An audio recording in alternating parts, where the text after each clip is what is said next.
So, ayan nga guys, ite-testing ng aking asawa yung isang e-bike. O, diba guys, kahit na ganyan kalaki, ganyan kapogi, ganyan kamacho, kasyang-kasya dyan. Daddy, ano yan? Ano yan? Ay, may insekto.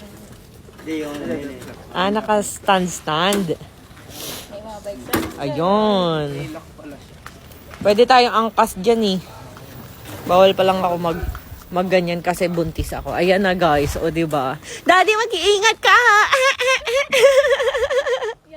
Ayan guys. Ate, magkano tong e-bike na ganito? Ayan ate, 12,500 lang. O, 12,500 lang guys. O, aabot na kayo hanggang mapuntahan yung mga jowa nyo. O, diba? Ang bilis.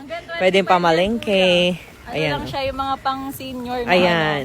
pang bata. Ayan guys, o tingnan nyo naman guys. O, ang bilis niya pating patakbohin kahit paahon.